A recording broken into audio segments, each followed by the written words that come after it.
ഇന്ന് നമുക്കൊരു സ്ഥാപനമുണ്ടായി. അതിന്റെ ഒരു ട്രേഡ് യൂണിയൻ. ഈ യൂണിയന്റെ പേരിലും അതിന്റെ കീഴിലുമാണ് ഇന്ന് നമ്മൾ പ്രവർത്തിച്ച് മുന്നോട്ട് പോകുന്നത്. പല സ്ഥലങ്ങളിലും ഞങ്ങൾ സപ്പോർട്ടിങ് ആർട്ടിസ്റ്റ് ആണ്, എന്നാൽ ഞങ്ങൾ സപ്പോർട്ടിങ് ആർട്ടിസ്റ്റും അല്ല. യഥാർത്ഥത്തിൽ എടുക്കുമെങ്കിൽ ഞങ്ങൾ 3 പ്രാവശ്യം കൊണ്ട് അത് ക്ലോസ് ചെയ്യും. അതാണ് ഞങ്ങളുടെ കഴിവ്. ആ കഴിവിനെ തിരിച്ചറിയാൻ ഇന്ന് ഈ ലോകത്ത് ഒരു ഡയറക്ടറോ ഒരു പ്രൊഡ്യൂസറോ കണ്ടിട്ടില്ല. ഞങ്ങൾ മനസ്സിലാക്കിയിട്ടില്ല.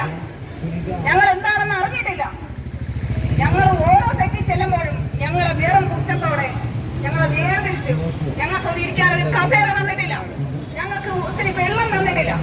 പല സ്ഥലത്തും ഞങ്ങൾ വെറും അന്യെ പോലെ അവോർഡ് ഞങ്ങൾ പല സ്ഥലത്തും മാറി നിന്ന് ഞങ്ങൾ ഇതൊരു കലയാണ്, ഇതിനെ ഒരുപാട് സ്നേഹിക്കുന്ന ആൾക്കാരാണ്.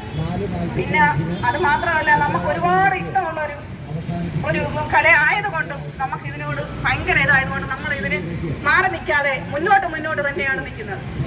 അപ്പോ ഈ സപ്പോർട്ടിങ് ആർട്ടിസ്റ്റുകളില്ലാതെ ഈ ലോകത്ത് ഒരു സിനിമയും ഇല്ല. ഒരു നടനെയോ ഒരു നടിയെ കൊണ്ട് ആർക്കെങ്കിലും ഒരു സിനിമ ചെയ്യാൻ പറ്റുമോ? അല്ലെങ്കിൽ ഈ ലോകത്ത് അങ്ങനെ ചെയ്തിട്ടുണ്ടോ? അങ്ങനെ ഒരു സിനിമ ഉണ്ടോ? ഇല്ല. പക്ഷേ സപ്പോർട്ടിങ് ആർട്ടിസ്റ്റ് ഈ ജനങ്ങൾ മൊത്തം കണ്ടാണ് ഒരു സിനിമയെ ഇത്രയും കോടിക്കണക്കിന് ലക്ഷക്കണക്കിനും കോടിക്കണക്കിനും പണം ഉണ്ടാക്കി കൊടുക്കുന്നത്. ഈ പാവപ്പെട്ട ജനങ്ങളാണ്, ഈ മണ്ണ് വാരാനും കിടക്കാനും വെട്ടാനും പോണ ജനങ്ങളാണ് ഓരോ തിയേറ്ററിൽ പോയിരുന്ന സിനിമ കാണുന്നത്. അല്ല, വലിയ വലിയ ആളുകളൊന്നുമല്ല. ഈ സിനിമ കണ്ട് അവരാണ് അവർക്ക് പണം ഉണ്ടാക്കി കൊടുക്കുന്നത്. ആ പണം ഉണ്ടാക്കി കൊടുക്കുന്നതില്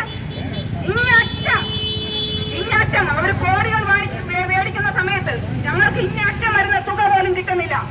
ഞങ്ങൾ ഈ വെയിൽ കൊണ്ട് ഞങ്ങൾ മഴയത്തും വെയിലത്തും അങ്ങോട്ടും ഇങ്ങോട്ടും പാസിംഗ് ചെയ്തിട്ട് പോലും ഞങ്ങൾക്ക് കിട്ടുന്ന വെറും തുച്ഛമായ കാശാണ്. ഇനി അത് നടക്കൂല. ഇനി അത് നടത്താൻ ഞങ്ങൾ സമ്മതിക്കില്ല. ഇനി നമുക്കൊരു ലക്ഷ്യമുണ്ട്. ആ ലക്ഷ്യം എന്തായാലും ശരിയല്ലേ. ഈ തിരുവനന്തപുരം ജില്ലയിൽ കുറച്ച് ചാവാലി കോർഡിനേറ്റർമാരുണ്ട്. ഇവരെ എല്ലാവരെയും അടിച്ചൊതുക്കുക. അത് മാത്രമാണ് ഇനി നമ്മുടെ ലക്ഷ്യം.